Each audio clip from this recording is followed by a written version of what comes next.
ইমানের মূল ভিত্তি আমরা সকলে পড়েছি লা ইলাহা ইল্লাল্লাহু মুহাম্মাদুর রাসূলুল্লাহ। এই হলো আমাদের ইমানের ভিত্তি, কালেমা।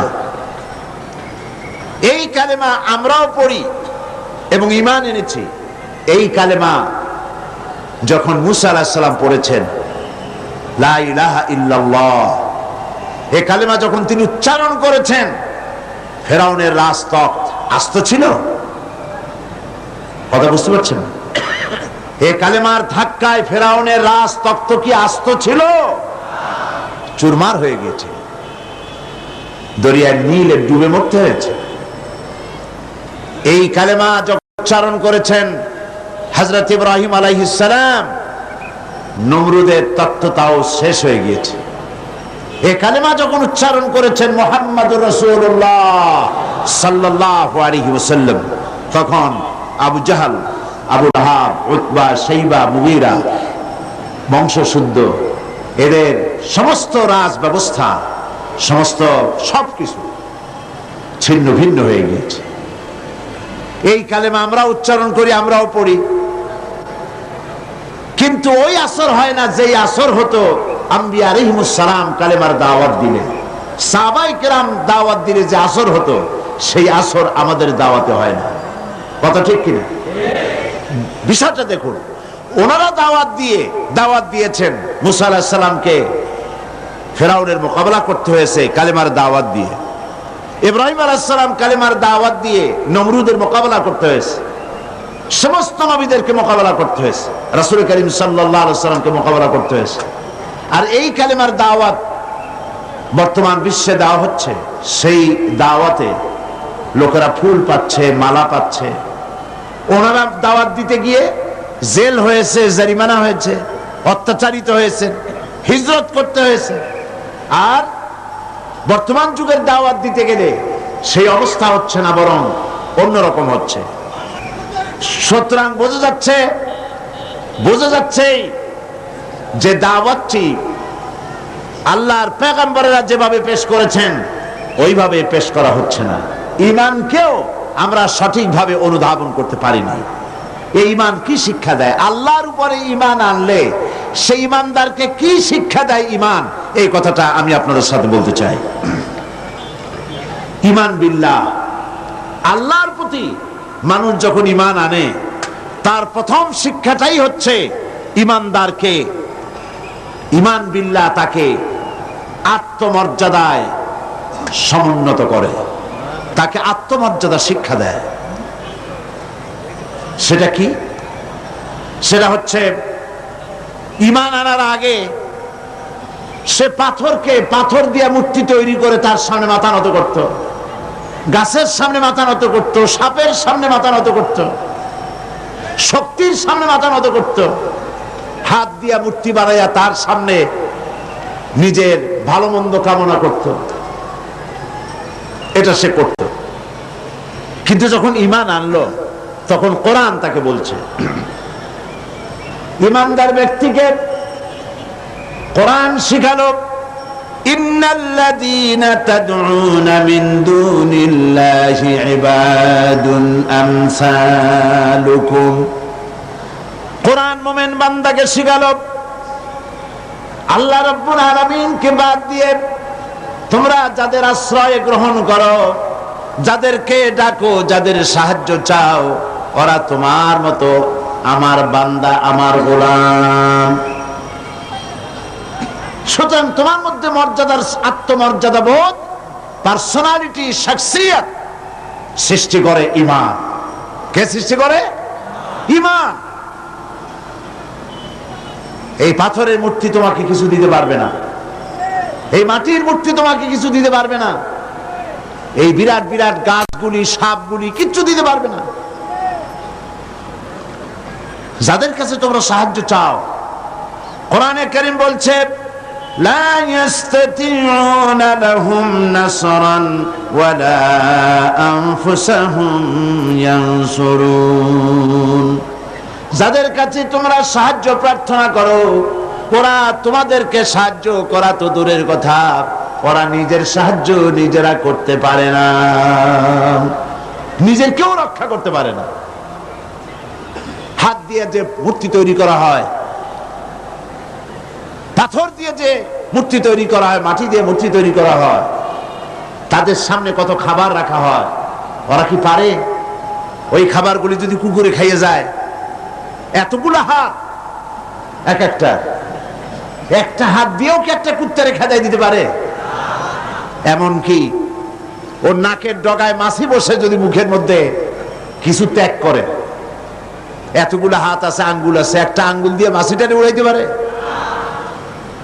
এগুলো তো পারি না, নিজের সাহায্য করতে পারে না। মানুষের সাহায্য করা তো দূরের কথা, ওরা কি মানুষ বানানো তো দূরের কথা। আল্লাহ পাক বলেছেন ওরা কি একটা মাছি বানাইতে পারে? আল্লাহ পাক বলেছেন কোরআন শরীফে একটা মাছিও কি বানাতে পারে? সুতরাং এগুলির সামনে মাথা নত করত মানুষ। ঈমান তাকে শিক্ষা দিল, তাকে আত্মমর্যাদায় সমুন্নত করে দিল, পার্সোনালিটি দিল যে সাহায্য কারো কাছে চাইতে পারবে না। ওরা নিজেরাই, যার কাছে সাহায্য চাও, নিজের সাহায্য ওরা নিজেরা করতে পারে না। রাসূল করিম সাল্লাল্লাহু আলাইহি সাল্লামের কাছে এক মুশরিক এসেছিল একটা ভাঙ্গা মূর্তি নিয়ে। হুজুর জিজ্ঞেস করেছিলেন যে তোমার এই মূর্তিটা ভাঙা কেন? সে বলেছিল যে এই মূর্তিটি, এটি তো আমার দেবতা, আমি এর পূজা করি এবং আমি যেন কোনো বিপদে না পড়ি সেই জন্য এর সাথে রাখি। প্রতিমধ্যে পেশাবের প্রয়োজন হলো তো তাকে এক পাশে দাঁড় করায় রেখে আমি আমার কাজ সেরে এসে দেখি এর শরীর, সমস্ত শরীরটা ভিজা। তো ভাবলাম কোনো বরকতের পানি হবে। তো সে বলল যে এটা আমি চাটে খাওয়া আরম্ভ করলাম। চাটে খেতে গিয়ে দেখি যে কেমন দুর্গন্ধ লাগে। তো চিন্তা হলো বরকতের পানি দুর্গন্ধ হবে কেন? এরকম এসিডের মতো ঝাঁঝ ঝাঁঝ হবে কেন? দূরে তাকায় দেখলাম একটা কুকুর দাঁড়িয়ে আছে আর তার নিচের থেকে পানির ফোঁটা টপকাচ্ছে। তখন বুঝলাম কি বরকতের পানি এটা। বললো মেজাজটা খুব খারাপ হয়ে গেল। এরপরে বললাম তুই নিজেরই সাহায্য করতে পারো না, কুত্তার পেশাব দিয়ে বাঁচাইতে পারো না, আমারে বাঁচাবি কেমনে? রাগ করে দিলাম এক হাত, বাইরে গেল ঠ্যাং, কোমর টোমর ভাঙ্গা সার। হাদিস শরীফ এসেছে হুজুর সাল্লাল্লাহু আলাইহি ওয়াসাল্লাম তখন হেসেছিলেন। সে হাসিতে হুজুর সাল্লাল্লাহু আলাইহি ওয়াসাল্লামের দন্ত মোবারক বিকশিত হয়েছিল, দেখা দিয়েছিল। হুজুর বললেন আমার কাছে কেন এসেছো? মুশরিক ব্যক্তি বলছেন আমি আমার জীবনের ভুল বুঝতে পেরেছি, আমার ভুল বুঝতে পেরেছি, আমি আর অন্ধকারে থাকতে চাই না, আমি ইসলাম কবুল করতে এসেছি। আল্লাহর নবী তারে শেখালেন পড়ো লা ইলাহা ইল্লাল্লাহু মুহাম্মাদুর রাসূলুল্লাহ। আল্লাহ ছাড়া কোনো ইলাহা নাই, আইন দাতা নাই, বিধান দাতা নাই, এবং তিনি হচ্ছেন সমস্ত শক্তির উৎস। আজকে শক্তির উৎস বলা হয় জনগণকে। নেতা নেত্রীরা পার্লামেন্টেও বলেন, পার্লামেন্টের বাইরেও বলেন, জনসভায় বলেন, তারা বলেন শক্তির উৎস জনগণ, দেশের মালিক জনগণ।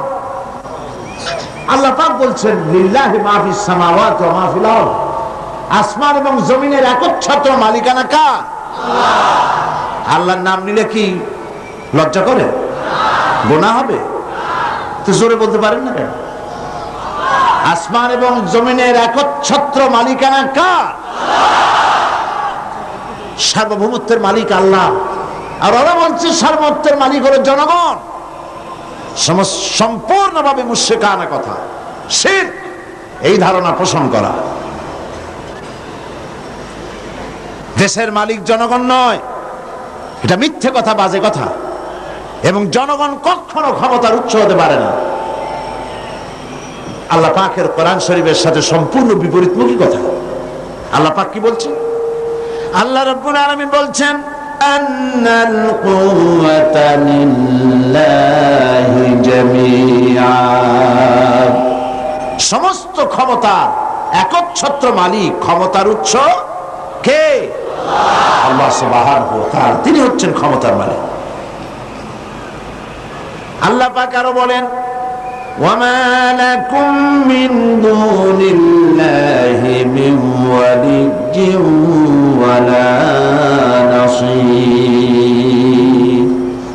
তোমাদের জন্য আল্লাহ ছাড়া কোনো সাহায্যকারী নাই, এবং তিনি একমাত্র, তিনি ছাড়া তোমাদের কোনো পৃষ্ঠপোষক নাই, সাহায্যকারীও কেউ নাই, পৃষ্ঠপোষকও কেউ নাই। কত রাষ্ট্র শাসক গোমরা বেদাতপন্থী ফকিরদের কাছে গিয়ে মুরিদ হইল, ক্ষমতা যখন চলে গেল সে বেদাতপন্থী ফকির তারে বাঁচাইতে পারলো না। আমি নাম নিলাম না। আমাদের দেশেও এবং আমাদের দেশের বাইরেও, পার্শ্ববর্তী দেশেও মুসলমান রাষ্ট্র শাসক বেদাতি ফকির, বেসরা ফকির এদের কাছে গিয়েছে, মুরিদ হয়েছে এবং মনে করেছে উনি আমার বাঁচাইবে, ক্ষমতা টিকায় রাখবে। ক্ষমতা যখন চলে গেল ফকিররা তার দিকে তাকায় থাকলো, নিজে ফকির, ওরে দেবে কি? ও নিজেই তো ফকির। ওয়াল্লাহু গানি ওয়াল্লাহুল গানিয়্যু ওয়া আনতুমুল ফুকারা। কেবলমাত্র বেনিয়াজকে, যিনি কারো মুখাপেক্ষী নন, আর সব ফকির। সুতরাং তোমাদের কোনো পৃষ্ঠপোষক নাই, আল্লাহ ছাড়া কোনো বন্ধু নাই, ওলি নাই, মনিব নাই, কেউ নাই সাহায্যকারী। কে ছাড়া? এবার দেখুন আল্লাহ রাব্বুল আলামিন তার হাবিবকে লক্ষ্য করে বলছেন, ওয়া ইন ইয়ামসাসকাল্লাহু বিদুররিন ফালা কাশিফা লাহু ইল্লা হুয়া ওয়া ইউরিদকা বিখাইরিন ফালা রাদ্দা লিফাদলিহি। আল্লাহ পাক বলছেন, আল্লাহ যদি তোমার কোনো অকল্যাণ করতে চান, তোমাকে যদি কোনো বিপদে ফেলতে চান, তাহলে সেই বিপদ থেকে তোমাকে কেউ রক্ষা করতে পারবে না। আর আল্লাহ যদি তোমাকে কোনো ফজল ও করম করতে চান, অনুগ্রহ করতে চান, সে অনুগ্রহ প্রত্যাহার করারও ক্ষমতা কারো নাই। সুবহানাল্লাহ। এ কথা কাকে বলা হচ্ছে? আল্লাহ পাক বলছেন তার রাসূলকে, আল্লাহ যদি আপনার কোনো অকল্যাণ করেন, আল্লাহ যদি আপনার কোনো বিপদ দেন, সেই বিপদ থেকে আপনাকে কেউ রক্ষা করতে পারবে না। সুবহানাল্লাহ বলবেন না? আর আল্লাহ পাক যদি আপনাকে কোনো কল্যাণ দিতে চান, সেই কল্যাণ থেকে আপনাকে কেউ ফিরাইতে পারবে না। এই বিশ্বাস মনের মধ্যে রাখুন। এটাই হচ্ছে ঈমান। ঈমান বিল্লাহ, আল্লাহর প্রতি ঈমান। এই শিক্ষা আমাদেরকে দেয়। আমাদের কপাল পুড়ছে কেন?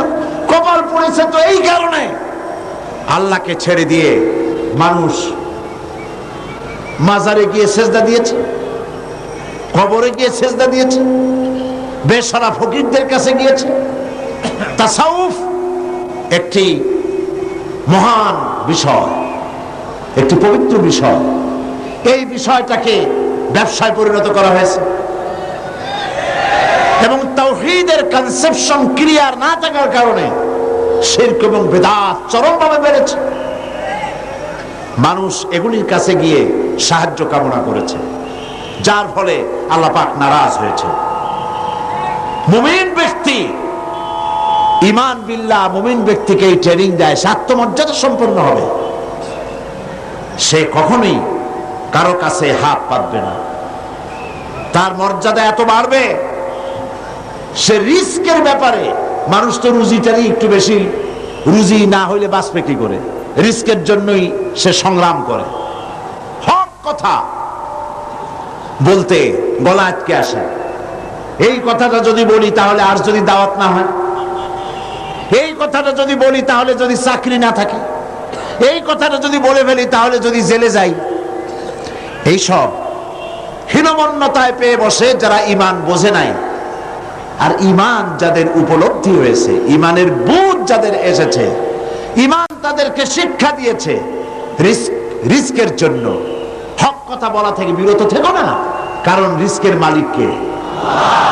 আল্লাহ রাব্বুল আলামিন বলেছেন, ইন্নাল্লাহা হুয়ার রাজ্জাকু যুল কুওয়াতিল মাতিন। নিশ্চয়ই যেন আল্লাহই হচ্ছেন মহান রিজিক দাতা, নিরঙ্কুশ শক্তির অধিকারী। রিস্কের মালিক হচ্ছেন তিনি। খেতে দেওয়ার মালিক কে বলেন? সবাই বলেন মালিক কে? কাজী হক কথা বলতে আপত্তি কোথায়? এই মসজিদে চাকরি না থাকে আরেক মসজিদে হবে, এই মাদ্রাসায় চাকরি না থাকে আরেক মাদ্রাসায় হবে। এই চাকরি ছাড়া আল্লাহ আপনারা খাওয়াইতে পারবে না, এটা বিশ্বাস করেন নাকি? তাহলে হক কথা বলতে আপত্তি কোথায়? হক কথা বলার লোকের সংখ্যা কমে গিয়েছে, কথা ঠিক কিনা? হক কথা বলা হচ্ছে না বলেই তো সাহস পাচ্ছে ইসলাম বিরোধীরা, সাহস পাচ্ছে নাস্তিক আর মুরতাদেরা। আল্লাহ রাব্বুল আলামিন কোরআনে কারীমের মধ্যে বলেছেন, ওয়ামা মিন দাব্বাতিন ফিল আরদি ইল্লা আলাল্লাহি রিজকুহা। এই পৃথিবীর বুকে এমন কোন বিচরণশীল জীব নাই যেই জীবের রিস্কের দায়িত্ব আমি আল্লাহ বা নিজ হাতে উঠায় নেই নাই। বিশ্বাস হয় না? এত বড় কথা। সমস্ত প্রাণীর রিস্কের দায়িত্ব কার হাতে? কার হাতে? আমার দেশে সরকার আছে, পৃথিবীর প্রত্যেকটা দেশে সরকার আছে, আছে না? সরকারবিহীন দেশ আছে কিনা আমি জানি না, সব দেশেই সরকার আছে। আর প্রত্যেকটা সরকারে ফরেন মিনিস্টার আছে, হোম মিনিস্টার আছে, তারপরে ফুড মিনিস্টার আছে, এগ্রিকালচার মিনিস্টার আছে, আছে না? মন্ত্রণালয় আছে না? এর মধ্যে একটা মন্ত্রণালয় হলো খাদ্য মন্ত্রণালয়, ঠিক কিনা? এই খাদ্য মন্ত্রণালয় একজন মন্ত্রীও আছে, আছে না? খাদ্য মন্ত্রণালয়ের একজন মন্ত্রী আছে, একটা সরকার আছে। তারপরেও মানুষ না খাইয়ে মরে, মরে কিনা? না খাইয়ে মরে কিনা? গতকাল আলোচনায় বলেছি এই পৃথিবীর অন্তত অর্ধেক মানুষ অনাহারে অর্ধহারে কাটায়। তাহলে গভর্নমেন্ট আছে, খাদ্যমন্ত্রীও আছে, কিন্তু মানুষ না খেয়ে মরছে। অবশ্য খাদ্যমন্ত্রীরা কোনোদিন না খেয়ে মরছে এগুলো শোনা যায় না। তাহলে দেখুন, এরকম একটি গভর্নমেন্ট আল্লাহরও আছে। আল্লাহর একটা গভর্নমেন্ট আছে না? সেই আল্লাহর যে গভর্নমেন্ট, সেই সরকার, আল্লাহর যে সরকার, সেই সরকারের এরকম কোন মন্ত্রণালয়, কোন বিভাগকে ভাগ করে আলাদা আলাদা মন্ত্রণালয় তৈরি করা হয় নাই। সবটার মালিক কে? এখন আপনারা একটা কথার জবাব দেন, এই পৃথিবীতে মানুষ বেশি না ছাগল, গরু, পাখি, পোকা, মাকড়, স্থল প্রাণী, জলচর প্রাণী, স্থলচর প্রাণী, উভচর প্রাণী, এই প্রাণীগুলি বেশি না মানুষ বেশি? কারা বেশি? কারা বেশি? প্রাণী জগৎ বেশি। তাহলে আমাদের সরকারগুলি, পৃথিবীর সরকারগুলি প্রত্যেকটা আলাদা আলাদা সরকার, এবং তাদের দেশের উৎপাদন আছে, এক্সপোর্ট ইম্পোর্ট, বিভিন্ন রকমের ব্যবসা বাণিজ্য আছে। সব কিছু থাকা সত্ত্বেও মানুষ না খেয়ে মরে। আর আল্লাহর যে সরকার, সেই সরকারটার দিকে তাকিয়ে দেখুন তো, এই অসংখ্য পাখি আকাশে ওড়ে। গত বছর 50,000 পাখি সাইবেরিয়ায় না খেয়ে মারা গেছে, এরকম কোন রিপোর্ট পাওয়া গেছে? অন্তত 40,000 লট্টাফিস না খেয়ে মরে ভাসে উঠছে চট্টগ্রামের কর্ণফুলীতে। এরকম কোন আপনারা কোন নমুনা পেয়েছেন? আপনার সুন্দরবনের ভেতরে হাজার হাজার বাঘ আর হরিণ ক্ষুধার জ্বালায় না খেয়ে মারা গেছে, এরকম কোন রিপোর্ট পাওয়া গেছে? পাওয়া যায়নি। কারণ এই গভর্নমেন্ট কে চালায়? আল্লাহ পাক চালায়। সকলকে খেতে দেন, সকলকে খেতে দেন। আল্লাহ রাব্বুল আলামিন বলছেন, وَكَأَيِّن مِّن دَابَّةٍ لَّا تَحْمِلُ رِزْقَهَا اللَّهُ يَرْزُقُهَا وَإِيَّاكُمْ। কোন জীবই নিজের সঙ্গে খাদ্য সংগ্রহ করে নিয়ে আসে নাই। সমস্ত জীবের খাদ্য আমি সরবরাহ করি, তোমাদেরকেও আমি খাদ্য সরবরাহ করি। খেতে দেওয়ার মালিক কে? আল্লাহ পাক। এই জমিন থেকে আল্লাহ পাক খাদ্য দিচ্ছেন, আকাশ থেকে খাদ্য দিচ্ছেন। আমাদের রিস্ক এই জমিনে নয়, আমাদের রিস্ক কোথায়? আসমানে। আসমান থেকে আল্লাহ পাক রিস্কের ব্যবস্থা করে থাকেন। সুতরাং ঈমান প্রথম যে শিক্ষাটা দিল, ঈমান বিল্লাহ প্রথম যে শিক্ষাটা দিল, সেই শিক্ষাটা হলো এই যে আমি আমার মাথা নত করতে পারবো না, আমার আত্মমর্যাদা সিস্টেমের ব্যাপারে, যে আমি পৃথিবীর কোন মন্ত্রীর গোলাম নই, কোন প্রেসিডেন্টের গোলাম নই, কোন পীর বুজুর্গের গোলাম নই, কোন মানুষের গোলাম নই, আমি গোলাম কেবলমাত্র কার? জোরে বলুন, সে আল্লাহ পাকের গোলাম, যার হাতের মুঠায় সমস্ত প্রাণীর জীবন। তিনি আমাকে খেতে দেন, তিনি আমাকে পড়তে দেন, তিনি আমাকে সাহায্য করেন, তিনি আমাকে বিপদ থেকে বাঁচান। ঈমান। 2 নম্বরে ঈমান বিল্লাহ মানুষকে যে শিক্ষা দেয়, সে শিক্ষাটা হচ্ছে মুমিনকে নিরহংকার বানায়। সুবহানাল্লাহ বলেন। মুমিন ব্যক্তির ভিতরে কোনো অহংকার জায়গা পাবে না, সে বিনয় হবে, বিনম্র হবে, নিরহংকার হবে। কারণ হচ্ছে আল্লাহ পাক তাকে বলেছেন ওয়া হুয়াল কাহিরু ফাওকা ইবাদি, আল্লাহর কর্তৃত্ব থেকে বেরিয়ে আসার ক্ষমতা কোন মানুষের নাই। আল্লাহ পাক বলেছেন ইয়া মাশারাল জিন্নি ওয়াল ইনস, হে পৃথিবীর মানুষেরা আর জিনেরা, ইন ইসতাতা'তুম আন তানফুযু মিন আকতারিস সামাওয়াতি ওয়াল আরদ, যদি সম্ভব করতে পারো আমার আকাশের নিচের থেকে, আমার জমিনের উপর থেকে বেরিয়ে যাও। আল্লাহ পাক বলেন ফানফুযু লা তানফুযুনা ইল্লা বিসুলতান, কখনোই সম্ভব হবে না আমার আকাশের নিচ থেকে, আমার জমিনের থেকে বেরিয়ে যাওয়া। সুতরাং আমার কর্তৃত্ব থেকে বেরিয়ে যাওয়ার কোনো উপায় নাই, আমার কর্তৃত্বের মধ্যেই থাকতে হবে। সেই জন্য কোন অহংকার মুমিন বান্দার মধ্যে হতে পারে না। কিসের অহংকার করবেন? স্বাস্থ্যের অহংকার করবেন। কতটা স্বাস্থ্যের মালিক হয়েছেন, আল্লাহ পাক যদি ইচ্ছে করেন তাহলে ডায়রিয়া দিয়ে দিবেন, এমন ডায়রিয়া হবে। ডায়রিয়া কি খুব শক্ত না পাতলা? ডায়রিয়া পাতলা, যত বেশি পাতলা হয় কয় স্ট্রং ডায়রিয়া। এই পাতলা জিনিস কেমনে স্ট্রং হয় আল্লাহ জানে। এমন স্ট্রং ডায়রিয়া হলো সলিমুদ্দি কোথায় খুঁজে পাওয়া যায় না, স্বাস্থ্যের মালিক। সুতরাং স্বাস্থ্যের বড়াই করবেন না, বিদ্যার বড়াই করবেন। কত বড় বিদ্যা অর্জন করেছেন,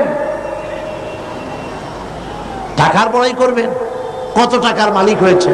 আল্লাহ পাক যদি ব্রেনের মধ্যে টিউমার দিয়ে দেন, ব্লাডের মধ্যে ক্যান্সার দিয়ে দেন, আল্লাহ পাক যদি হার্টের মধ্যে মারাত্মক কোনো রোগ দিয়ে দেন, সারা পৃথিবী বিক্রি করবেন, ঔষধের পয়সা হবে না। আপনি তো জানেন না কত বড় নিয়ামত ভোগ করছেন।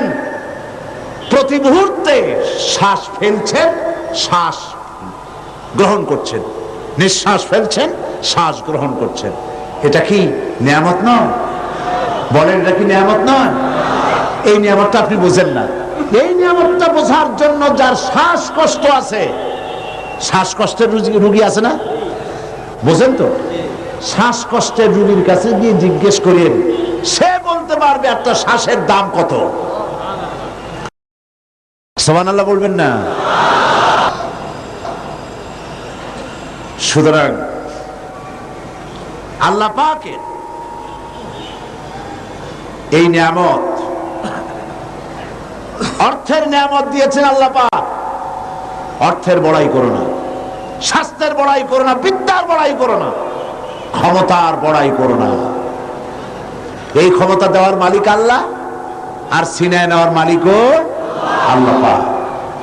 মানুষ বোঝে না, মানুষ বোঝে না, ক্ষমতায় পাগল হয়ে বসে এবং সিংহাসনের চতুর্দিকে স্ক্রু নাট দিয়ে টাইট দিতে থাকে, যাতে কখনো এই চেয়ার ছাড়া না লাগে।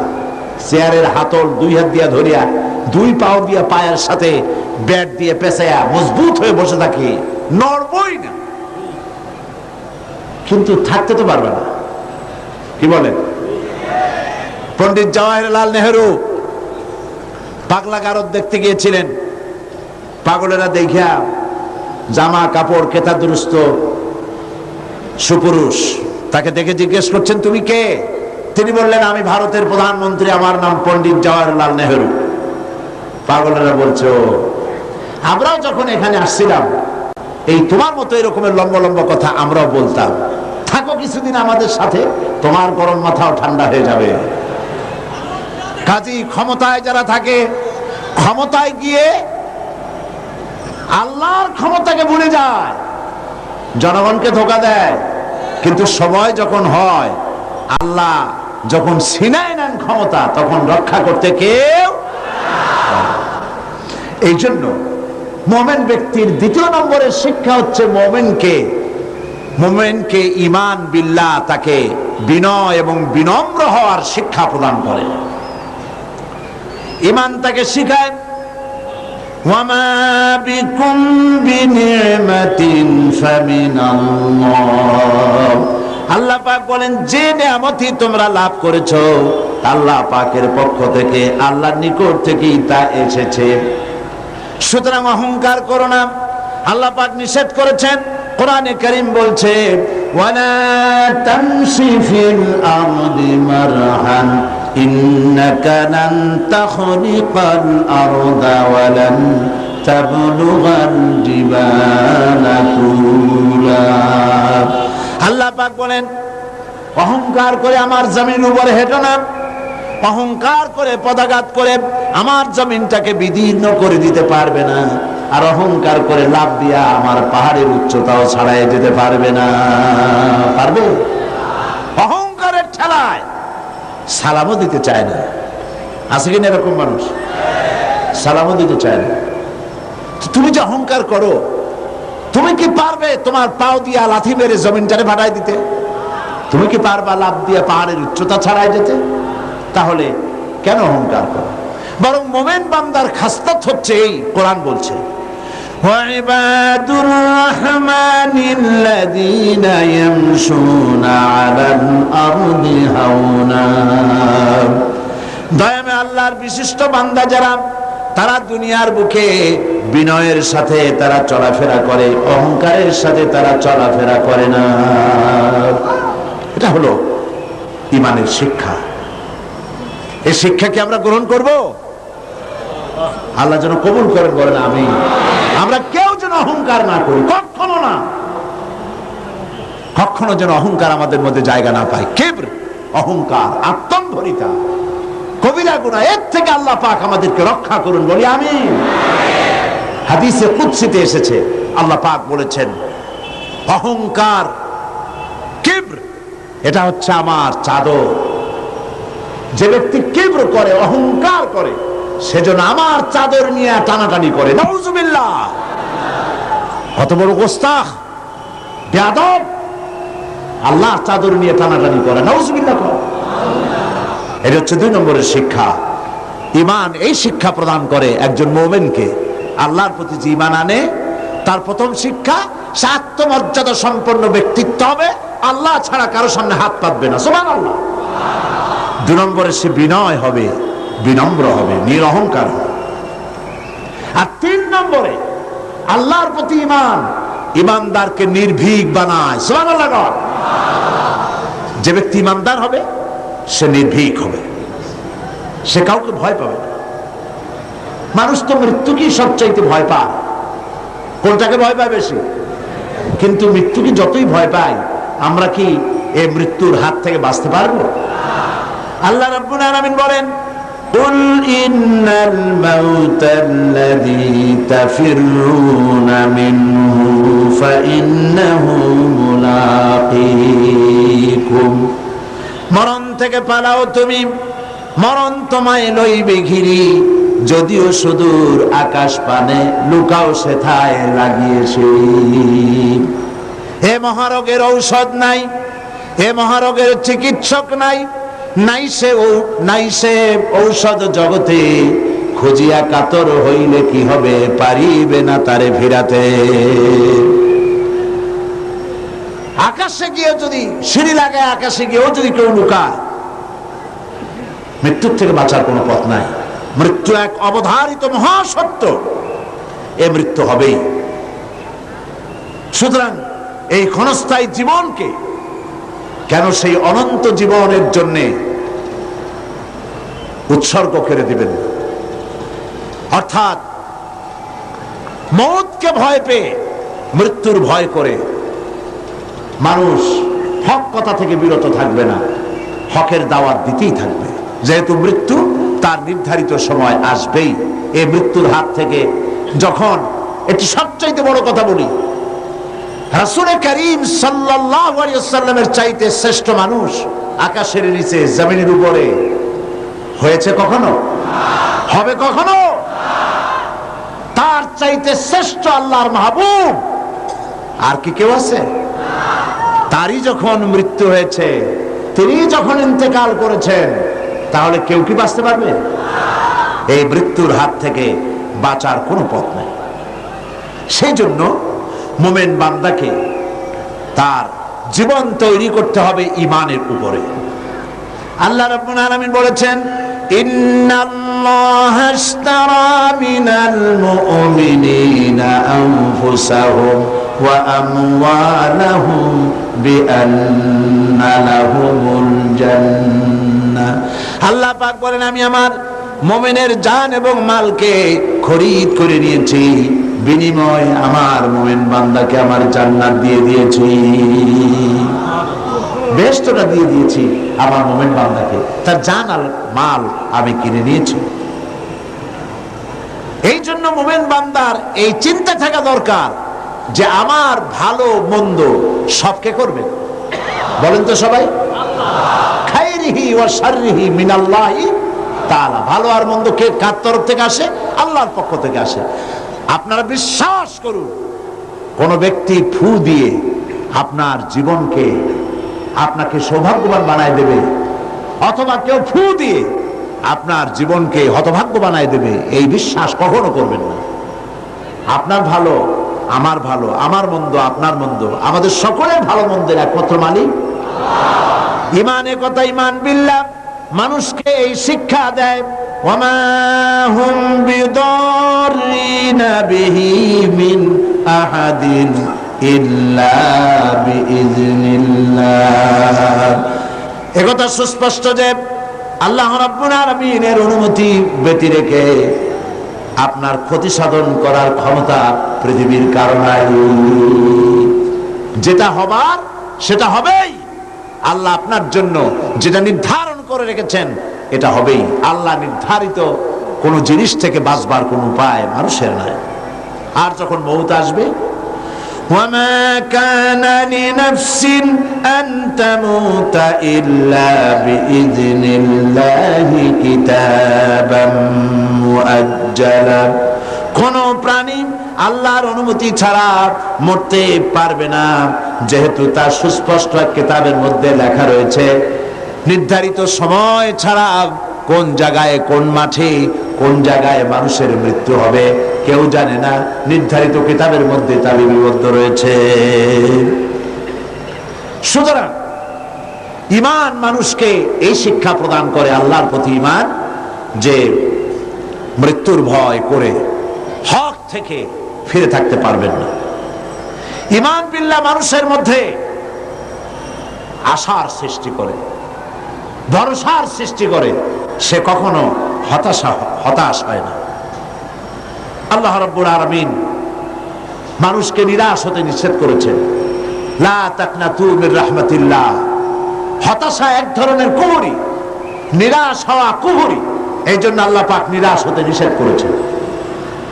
মুমিনের ভিতরে আল্লাহ পাক আশাবাদ সৃষ্টি করেন, এটা হলো ঈমানের দাবি। আল্লাহ পাক কোরআনে কারিমে বলেছেন, ওয়ামান ইয়াকনুত মির রাহমাতি রাব্বিহি ইল্লা যাল্লুন। আল্লাহর রহমত থেকে কেবলমাত্র পথভ্রষ্ট লোকেরাই হতাশ হয়, নিরাশ হয়, আর কেউ নিরাশ হয় না। আল্লাহ পাকের রহমত থেকে নিরাশ হওয়া ঈমানের পরিপন্থী। এই জন্য ঈমানদার লোকেরা যখন রোগাক্রান্ত হয় তখন সে নিরাময়তার দিক থেকে ভেঙে পড়ে না, হতাশ হয় না, কারণ আল্লাহর প্রতি ঈমান তাকে বলে আল্লাযী খালাকানি ফাহুয়া ইয়াহদিন।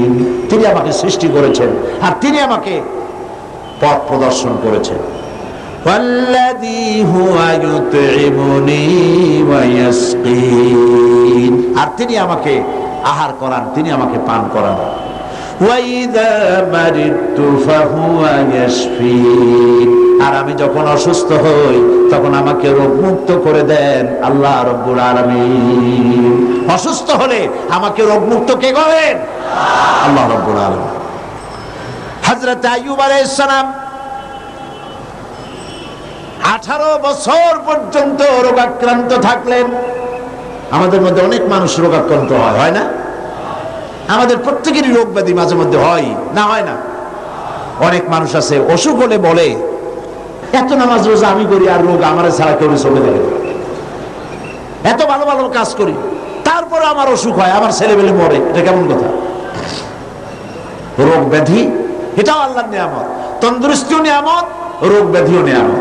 তবে আল্লাহর কাছে বলতে হবে, আল্লাহ রোগ ব্যাধির নিয়ামত তন্দুরুস্তির নিয়ামত দিয়া বদলায় দাও, আমাকে তন্দুরুস্তি দান করো যাতে করে আমি ইবাদত করতে পারি। হযরত আইয়ুব আলাইহিস সালাম 18টি বছর পর্যন্ত রোগ ভোগ করার মধ্যে যখন শরীরের ভিতরে পোকা জমে গেল, জিহ্বায় যখন পোকা শুরু হয়েছিল, তখন তিনি বলেছিলেন রব্বুল আলামিন এতদিন কোনো কথা বলি নাই, এখন আমার জিহ্বায় পোকা ধরেছে, আয় আল্লাহ পাক তুমি দয়া করে আমার জিহ্বায় পোকা দিও না, কারণ আমার জিহ্বায় যদি পোকা হয়ে যায় তাহলে তুমি আল্লাহ তোমার জিকির আমি কি দিয়া করব? আল্লাহ পাকের কাছে বললেন আন্নী মাসানি আদ-দুররু ওয়া আনতা আরহামুর রাহিমিন। আয় আল্লাহ আমি অসুস্থ হয়ে পড়েছি আর তুমি হচ্ছ পরম করুণাময় দাতা এবং দয়ালু, আমাকে রোগমুক্ত করে দাও। এটা না বলে তিনি খুব কায়দা করে বললেন যে আল্লাহ আমি অসুস্থ আর তোমার নাম রহমান রহিম। আল্লাহ রাব্বুল আলামিন তার দোয়া কবুল করলেন, আল্লাহ পাক তাকে শুনিয়ে দিলেন। আল্লাহ পাক বলছেন ফাকাশাফনা মা বিহি মিন দুররি ওয়া আতাইনাহু আহলাহু ওয়া মিসলাহুম মাহুম রাহমাতাম মিন ইনদিনা। আমি তার কষ্ট দূর করে দিলাম এবং তাকে কেবল তার পরিজনই ফেরত দিলাম না, বরং তার সঙ্গী সাথী যারা ছিল তাদেরকেও আমি ফেরত দান করে দিলাম। আল্লাহ পাক হযরতে আইয়ুব আলাইহিস সালামকে 18 বছর রোগ শোক ভোগ করার পর পূর্ণ সুস্থতা দান করে দিলেন। কোরআন শরীফে নজির এই সব ঘটনা আল্লাহ উল্লেখ করেছেন এই জন্য, যাতে করে আপনাদের কাউকে হতাশায় পেয়ে না বসে। হতাশ হওয়া এটা ঈমানের পরিপন্থী। এবার দেখুন হযরত ইয়াকুব আলাইহিস সালাম প্রাণ প্রিয় সন্তান হযরত ইউসুফ আলাইহিস সালামকে তিনি হারিয়ে ফেলেছেন। হযরত ইউসুফকে হারায়া হযরত ইয়াকুব কিন্তু হতাশ হয়ে যান নাই, বরং তিনি বলেছেন, আল্লাহ হযরত ইয়াকুব আলাইহিস সালামের কথাকে কোরআন শরীফে কোট করে দিলেন, ফাসাবরুন জামিলুন আসাল্লাহু আইয়াতিয়ানি বিহিম জামিআ ইন্নাহু হুয়াল আলিমুল হাকীম। ধৈর্য ধারণ করাই উত্তম। ফাসাবরুন জামিল, উত্তম ধৈর্য ধারণ করলাম, এটাই উত্তম। হয়তো শীঘ্রই আল্লাহ পাক আমাকে আমার সন্তানকে আমার নিকট ফিরিয়ে দিবেন, এই কথা তিনি হতাশ হন নাই, বরং আল্লাহর প্রতি তিনি আশাবাদ ব্যক্ত করেছেন। আর আল্লাহ পাক তার এই দোয়া কবুল করেছেন। হযরত ইউসুফ আলাইহিস সালামকে তার পিতার কাছে আল্লাহ ফিরিয়ে দিয়েছেন, দেন নাই? কি বলছেন, দেন নাই আল্লাহ পাক? হযরত ইউনূস আলাইহিস সালাম মাছের পেটের মধ্যে চলে গেলেন, মাছ তাকে গিলে ফেলল। ইউনূস আলাইহিস সালামকে গিলে মাছ নদীর অতল তলদেশে চলে গেছে, বাঁচার কোনো পথ নাই। মাছের পেটের ভিতরে দরজা নাই, জানালা নাই, ছিদ্র নাই, বেরোতে পারেন এমন কোনো জায়গা নাই। আল্লাহ পাক হযরত ইউনূসের এই ঘটনা বলতে গিয়ে কোরআনে কারীমের মধ্যে বলছেন, ওয়াযান্নুন إذ ذهب مغاضبا فظن أن لن نقدر عليه فنادى في الظلمات أن لا إله إلا أنت سبحانك إني كنت من الظالمين মাছের পেটের ভেতরে বসে হযরত ইউনূস আলাইহিস সালাম চিৎকার দিলেন। কি পড়লেন? পড়েন আমার সাথে সবাই মিলে, লা ইলাহা ইল্লা আনতা সুবহানাকা ইন্নী কুনতু মিনাজ জালিমিন। হায় আল্লাহ, আল্লাহ ছাড়া কোন ইলাহ নাই, আমি তোমার পবিত্রতা ঘোষণা করছি, আমি আমার উপরে জুলুম করেছি। এই বলে তিনি কাঁদতেছিলেন। আর আল্লাহ রাব্বুল আলামিন ইউনূস আলাইহিস সালামের কান্না বুঝি শোনেন নাই? বলেন শুনেছেন কিনা? ইউনূস আলাইহিস সালামের কান্না তিনি শুনলেন আর তিনি জবাব দিলেন। আল্লাহ পাক জবাব দিয়ে দিলেন, ফাস্তাজাবনা লাহু ওয়া নাজ্জাইনাহু মিনাল গাম্মি ওয়া কাযালিকা নুনজিল মুমিনিন। আল্লাহ পাক বলেন, আমি ইউনূসের ডাক শুনলাম, ডাকের জবাব দিয়ে দিলাম, মাছের পেটের ভিতরে যন্ত্রণা দিয়া দিলাম, মাছ ভেসে উঠলো আর দরিয়ার কিনারে গিয়া ইউনূস আলাইহিস সালামকে বমি করে দিল। আল্লাহ পাক বলেন, ওয়া কাযালিকা নুনজিল মুমিনিন। শুধু ইউনূসকে নয়, এইভাবে করে আমার কোন মুমিন বান্দারা যদি বিপদে পড়ে যায়, তাহলে তারা যদি আমার কাছে কান্দে, আমি রব্বুল আলামিন এই ধরনের বড় বড় বিপদ হোক আর ছোট বিপদ হোক, সব বিপদ থেকে আমি আল্লাহ পাক বাঁচাইয়া দেব। বিপদগ্রস্ত মুসলমান, আমরা সব বিপদে আছি না? আজকে দোয়া করব আমরা একটু পরেই আল্লাহর কাছে কাঁদবো যেন আমাদেরকে বিপদ থেকে আল্লাহ বাঁচান, গোটা দুনিয়ার মুসলমানদেরকে আল্লাহ যেন বিপদ থেকে বাঁচান। কত রকমের রোগ শোক, কত কষ্ট মানুষের। ঈমান মানুষকে এই ট্রেনিং দেয়, ঈমান মানুষকে এই শিক্ষা দেয়, আল্লাহর প্রতি ঈমানের শিক্ষা দেয়, হতাশ হবা না, সব সময় আল্লাহর কাছে বিনীতভাবে চাইতে থাকো, তিনি তোমার আশা পূরণ করবেন। আল্লাহ পাক আরো বলেছেন, قل يا عبادي الذين اسرفوا على أنفسهم لا تقنطوا من رحمة الله। আল্লাহ পাক বলেন, নবী আপনি বলে দেন, হে আমার ওই সব বান্দা যারা নিজেদের উপরে বাড়াবাড়ি করেছো, অর্থাৎ গুনাহ করেছো। আজকের মাহফিলে যত লোক এসেছেন, এর মধ্যে যারা জিনাকার, যারা মদখোর, যারা জুয়ারি, যারা ঘুষখোর, যারা সুদখোর, যারা নামাজ ছেড়েছে, আল্লাহ রাব্বুল আলামিনের সঙ্গে মারাত্মক মারাত্মক গুনাহ যারা করেছে, এভাবে পৃথিবীতে যারা করেছে, আল্লাহ বলেন, নবী আপনি ডেকে বলেন, নিরাশ হয়ে যেও না, আল্লাহর রহমত থেকে নিরাশ হয়ে যেও না। সুবহানাল্লাহ। তুমি কত গুনাহ করেছো, তোমার গুনাহ যদি পাহাড় সমান হয়, আমার আল্লাহর রহমত তাহলে আকাশ সমান। আর তোমার গুনাহ যদি আকাশ সমান হয়ে যায়, আল্লাহর রহমত তো আল্লাহর আরশ ছাড়াইয়া গেছে। এই পৃথিবীতে যার কাছে যত চাইবেন সে তত অসন্তুষ্ট হবে। বাপ হোক, মা হোক, স্ত্রী হোক, যত বেশি চাইবেন তত সে বেশি বিরক্ত হবে। আর আল্লাহ হচ্ছেন এমন, যার কাছে না চাইলে তিনি বিরক্ত হয়ে যান। শায়ের বলছেন, हर हमेशा देने को तैयार है, हर हमेशा देने को वो तैयार है, जो न मांगे उससे वो बेजार है। সব সময় দিতে প্রস্তুত আমার আল্লাহ, যে চায় না আল্লাহ তার উপরে নারাজ হয়ে যান। পৃথিবীতে কেউ ডেকে বলে না, আয় তোরে মাফ করে দিই, কে বলে? কেউ বলে। কিন্তু আল্লাহ রাব্বুল আলামিন হচ্ছেন এমন, তিনি ডাকেন আর বলেন, চুরি করেছিস ফিরে আয়, ডাকাতি করেছিস ফিরে আয়, জিনা করেছিস ফিরে আয়, গুনাহ করেছিস ফিরে আয়, কুফরি করেছিস ফিরে আয়। বান্দারে সেজদা দে, চোখের পানি ফেলে দে, মাপ চা, মাফ করে দেব। সুবহানাল্লাহ। আল্লাহ পাক বলেন ইন্নাল্লাহা ইয়াগফিরুয যুনুবা জামিআ ইন্নাহু হুয়াল গফুরুর রহিম। আল্লাহর রহমত থেকে নিরাশ হয়ো না, তিনি সমস্ত গুনাহ মাফ করে দিবেন, তিনি গফুরুর রহিম। গুনাহ থেকে ফেরো আর তওবা করো, আল্লাহ মাফ করে দিবেন। সুবহানাল্লাহ বলেন।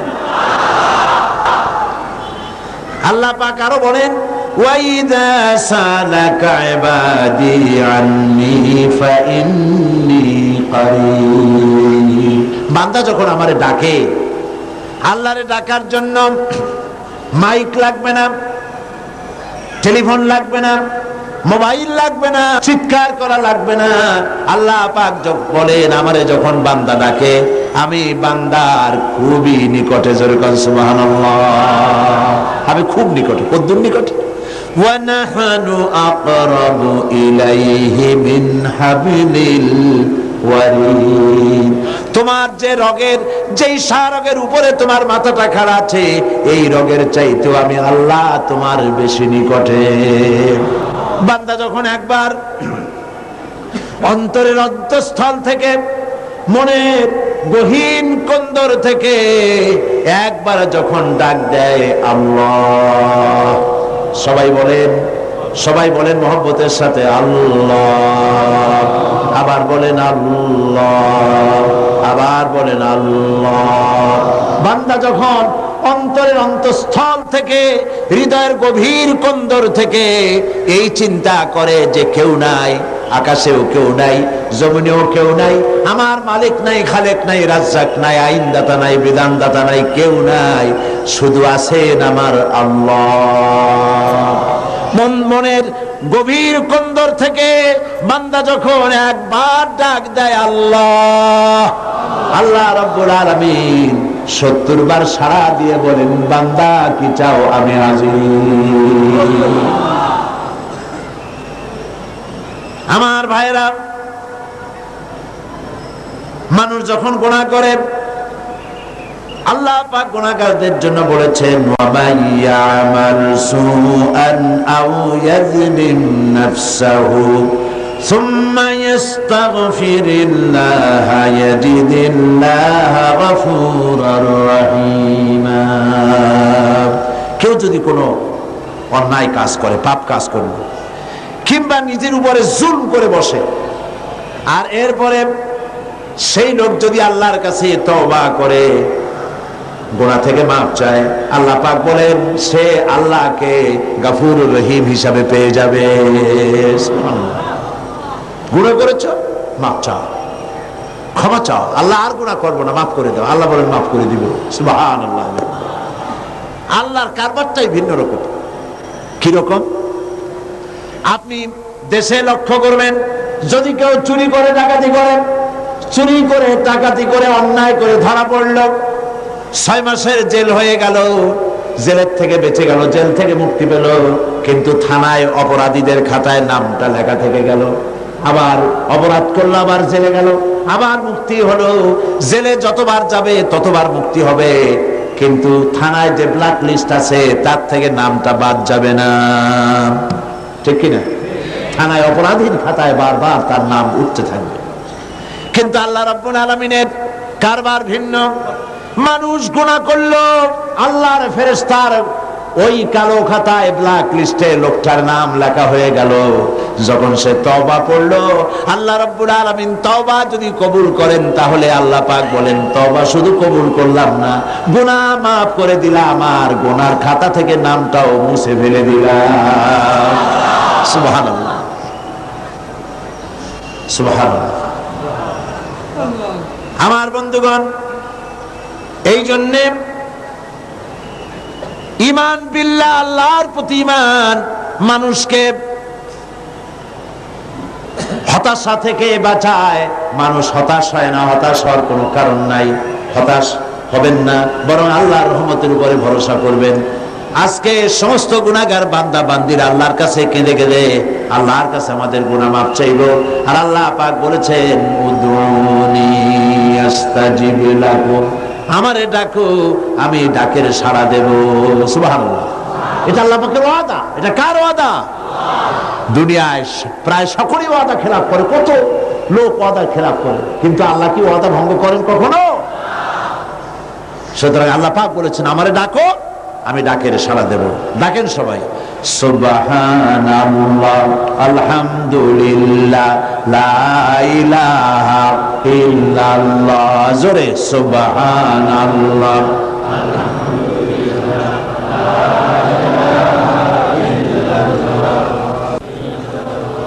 সুবহানাল্লাহ আলহামদুলিল্লাহ লা ইলাহা সুবহানাল্লাহ আলহামদুলিল্লাহ লা ইলাহা ইল্লাল্লাহ মুহাম্মাদুর রাসূলুল্লাহ। ঈমান বিল্লাহ মানুষকে এতগুলি শিক্ষা দেয়। 5 নম্বরে 4টি শিক্ষা বলেছি, মোট 6টি শিক্ষা বলবো ইনশাআল্লাহ। বলি ইনশাআল্লাহ। 5ম নম্বরে ঈমান বিল্লাহ মানুষকে যে শিক্ষাটা দেয় সেটা হলো কঠোর কঠিন বিপদে অবিচল থাকতে সাহায্য করে। সুবহানাল্লাহ। বিপদে সে ঘাবড়ে যায় না। আল্লাহর উপরে মানুষের ঈমান বিপদে ধৈর্য ধরার মতো শক্তি দান করে। যেহেতু শত্রুতা, বিপদ আপদ, ক্ষয় ক্ষতি ইত্যাদি আসবে, আর যারা দ্বীনের কাজ করে, আল্লাহর দ্বীনের দায়ী যারা, তাদের বিপদ তারও বেশি। যারা দ্বীনের কাজ করে, আল্লামা ইকবাল বলেছেন সাথে জাকা রহা হ্যায় আজল সে তাইম রোজ, সাথে জাকা রহা হ্যায় अज़ल से ताइम रोज, चरागे मुस्तफावी से शरारे बुलाबीस। সেই আবাহমান কাল থেকে শুরু করে মুস্তাফা সাল্লাল্লাহু আলাইহি ওয়াসাল্লামের দ্বীনের এই চিরাগকে নিভিয়ে দেওয়ার জন্য সারা পৃথিবীর আবু জাহেলরা চিরকাল চেষ্টা করেছে, কিন্তু এই চেষ্টায় তারা কামিয়াব হয় নাই। দ্বীনের চিরাগ জ্বলতেই রয়েছে, কারণ দ্বীন কার? চিল্লায় বলেন কার? আল্লাহ পাক বলছেন ইউরিদুনা লিইউতফিউ নূরাল্লাহি বিআফওয়াহিহিম ওয়াল্লাহু মুতিম্মু নূরিহি ওয়ালাউ কারিহাল কাফিরুন। ওরা চায় মুখের ফু দিয়া আমার আলোকে নির্বাপিত করবে। আল্লাহ পাক বলেন আমি আমার নূরকে, আমার দ্বীনকে পূর্ণতা দান করব, তাতে কাফির বেঈমানদের মনের মধ্যে যত জ্বালা যন্ত্রণা হোক না কেন, ওরা যত জ্বলুক আর পুড়ুক, দ্বীন প্রতিষ্ঠা আমি করব ইনশাআল্লাহ। আল্লাহ পাক করবেন। দ্বীন প্রতিষ্ঠা কে করবেন? দ্বীনের পূর্ণতা কে দান করবেন? আল্লাহ পাক করবেন। আর এরা বিরোধিতা করতে থাকবে। বিরোধিতা করে কারা? আল্লাহ পাক বলছেন ওয়াকাযালিকা জাআলনা লিকুল্লি নাবিয়্যিন আদুওয়াম মিনাল মুজরিমিন। আর এমনি করে আমি সকল নবীর শত্রু বানিয়েছি সব পাপিষ্ঠ অপরাধ প্রমাণ লোকদেরকে। নবীর সাথে বিরোধিতা করলো কারা? পাপিষ্ঠরা। জোরে বলেন কারা? চিল্লায় কোন না কারা?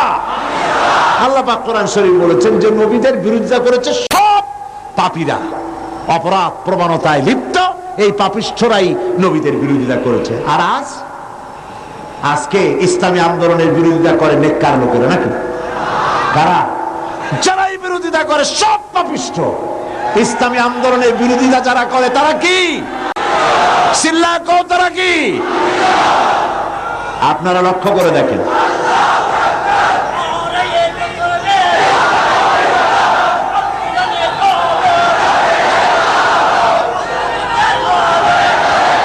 ইসলামী আন্দোলনের বিরোধিতা কারা করছে? ইসলামকে মৌলবাদ বলে কারা গালি দিচ্ছে? ইসলামকে রক কাটা গলা কাটা বলে কারা গালাগালি করছে? ইসলামী নেতৃবৃন্দের বিরুদ্ধে পত্রিকায় ঝড় তুলতেছে কারা? ইসলামের কাছে যাতে লোক না আসতে পারে, ইসলামী আন্দোলন নেতৃবৃন্দের বিরুদ্ধে মানুষ যাতে বিতশ্রদ্ধ হয়, সেই জন্য আজে বাজে ঘটনা, গল্প, কাহিনী দিয়ে পত্রিকা ভরা, বইপত্র ভরা। এই বিরোধিতা কারা করে? চরিত্র দেখুন, চরিত্র যায় দেখেন। আল্লাহর কোরআনের কথা কি কখনো মিথ্যা হবে? যায় দেখেন, এর একটা নামাজ পড়ে না, এদের নামাজ নাই, এদের রোজা নাই, এদের চরিত্র নাই, এদের ঈমান নাই, এদের স্বভাব নাই, মৎখর, জিনাকার, বদকার।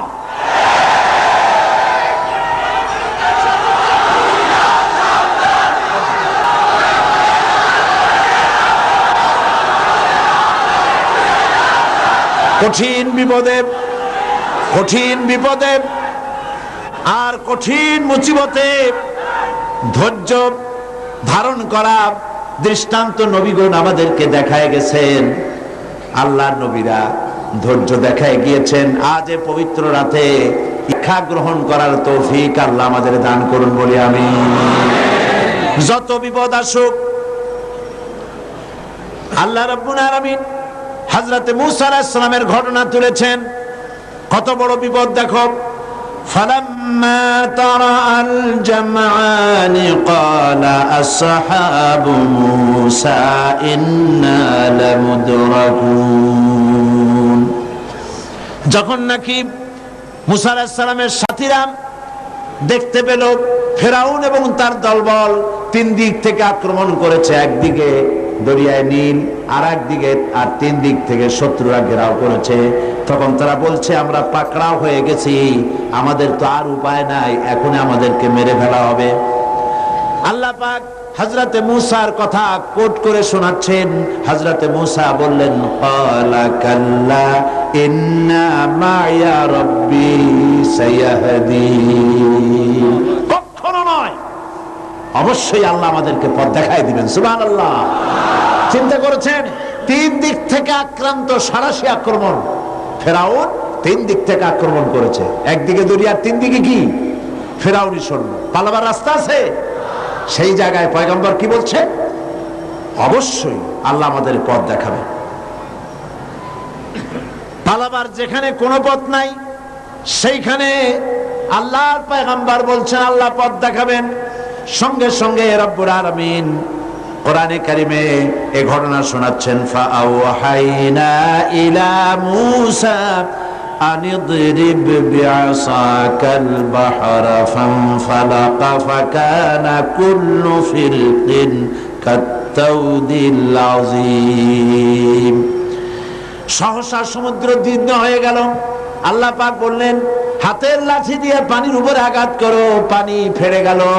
দরিয়ার ভিতরে 12টা রাস্তা হয়ে গেল, আর এক একটা দেওয়াল পাহাড়ের মতো করে খাড়া হয়ে গেল। ওয়ানজাইনা মূসা ওয়া মান মাআহু আজমাইন। এই রাস্তা দিয়া আমি মূসা এবং তার দলবলকে পার করে দিলাম। সুম্মা আগরাকনাল আখারিন। আর ফেরাউনের দলবলকে চুবাইয়া শেষ করে দিলাম। সুবহানাল্লাহ। হযরতে মূসার এই বিপদ থেকে কে বাঁচালেন? আল্লাহ পাক। দুনিয়ার সব মুসলমান মুমিনদেরকে এই কথা বলছেন, আল্লাহর প্রতি ঈমান আনার অর্থ এটাই, বিপদ আসুক, মুসিবত আসুক, যাই আসুক, অবিচল দৃঢ়তার সাথে বুক ফুলায় দাঁড়ায় থাকো এবং আল্লাহর কাছে সাহায্য কামনা করো। হযরতে হুদ আলাইহিস সালামের বিরুদ্ধে গোটা সমাজ লেগে গেল। হযরতে হুদ গোটা রাষ্ট্রকে বললেন, ফাকিদুনি জামিআ সুম্মা লা তুনজিরুন। তোমরা সকল রকমের চক্রান্ত করো, আমার বিরুদ্ধে ষড়যন্ত্র করো, আর আমাকে এতটুকু অবকাশ দিও না। ইন্নী তাওয়াক্কালতু আলাল্লাহি রাব্বি ওয়া রাব্বিকুম। আমি ভরসা করেছি সেই আল্লাহর উপরে, যিনি তোমাদের রব আর আমারও রব। অতএব তোমরা যত পারো আমার বিরুদ্ধে ষড়যন্ত্র চালাও। এই সাহসিকতা দেখিয়েছিলেন হযরতে হুদ আলাইহিস সালাম। মুমিন বান্দাদেরকে এই সাহস থাকা দরকার।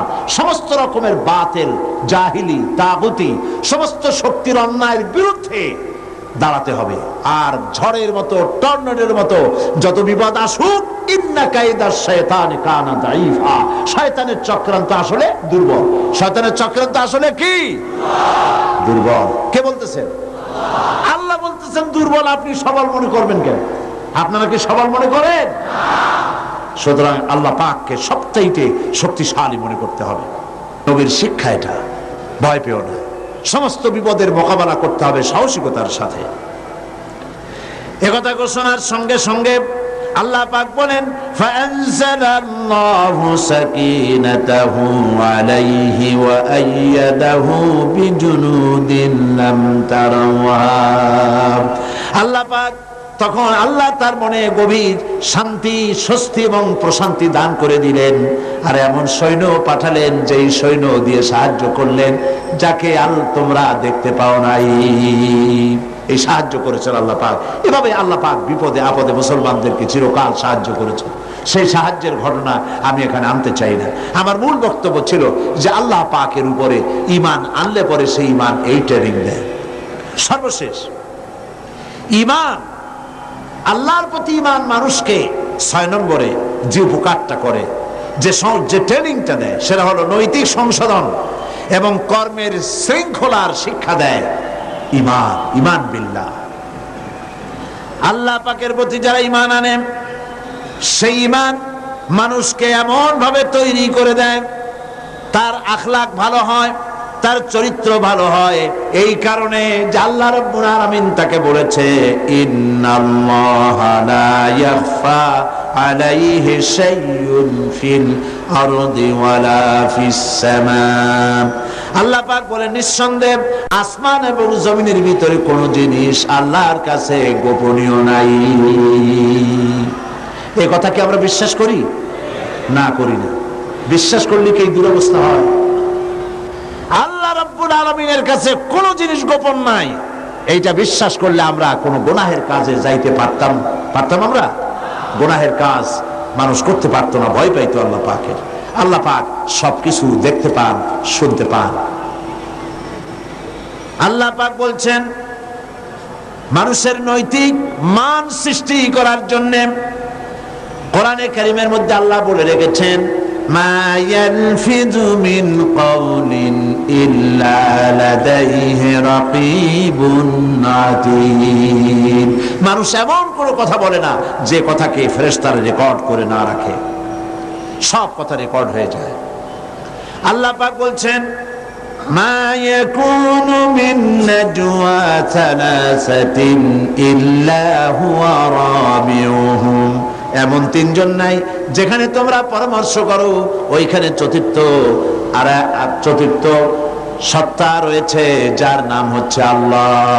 যেখানে তোমরা 3 জন, সেখানে চতুর্থ কে? ওয়ালা খামসাতিন ইল্লা হুয়া সাদিসুহুম। যেখানে তোমরা 5 জন, সেখানে আল্লাহ হচ্ছেন ষষ্ঠ। ওয়ালা আদনা মিন যালিকা ওয়ালা আকসারা ইল্লা হুয়া মাহুম আইনামা কানু। এর থেকে সংখ্যায় যদি কম হও, এর থেকে সংখ্যায় যদি বেশি হও, বান্দারে তুমি আছো যেখানে, আল্লাহ রাব্বুল আলামিন আছেন সেখানে। এই বিশ্বাস যদি ভিতরে থাকে, মানুষের নৈতিকতার মান বেড়ে যায়, চরিত্র ভালো হয়। ঘুষ খাইতে পারে না। ঘুষ খাইতে পারে? ঘুষ খাওয়ার সময় মনে হবে আল্লাহ আমারে দেখতেছে। ঘুষের টাকা যখন নিবে, তখন তার মনের মধ্যে কি জায়গা দেবে? মনের মধ্যে কি উঠবে? আল্লাহ দেখতেছেন। কে দেখছেন? আল্লাহ দেখছেন। জেনা করতে যখন যাবে, তখন তাকে সে মনে করবে আল্লাহ আমাকে দেখছে। সুদের টাকা নিচ্ছে, মনে করবে আল্লাহ দেখছে। মদ খাইতেছে, কেউ দেখতেছে না, আল্লাহ দেখতেছে। কে দেখতেছে? এই বিশ্বাস মনের মধ্যে জায়গা দিলে তবেই আল্লাহ পাকের উপরে ঈমান কামেল হবে। আমার ভাইরা, আল্লাহ পাক সেজন্য বলেছেন, ইয়া আইয়ুহাল্লাযীনা আমানু হাল আদুল্লুকুম আলা তিজারাতিন তুনজিকুম মিন আযাবিন আলীম।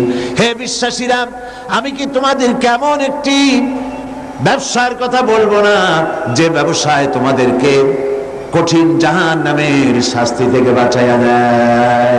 অর্থাৎ অবশ্যই বলবো, সেই ব্যবসার পুঁজি হলো কয়টা? তিনটা। এক নম্বরে কি? আল্লাহর প্রতি ঈমান। এক নম্বরে কি? সেই ঈমান, সত্যিকারের ঈমান আনলে পরে কি শিক্ষা দেয় ঈমান, সে কথাগুলি আমি এতক্ষণ আপনাদের সামনে বললাম। সুতরাং আজকে আর আমি কথা বাড়াবো না, বাকি কথা আগামীকাল বলবো ইনশাআল্লাহ। আপনারা ইবাদত করবেন, সেই জন্য রাত আর বাড়াতে চাই না। আপনারা যারা দাঁড়ানো আছেন মুনাজাতের জন্য বসে পড়ুন।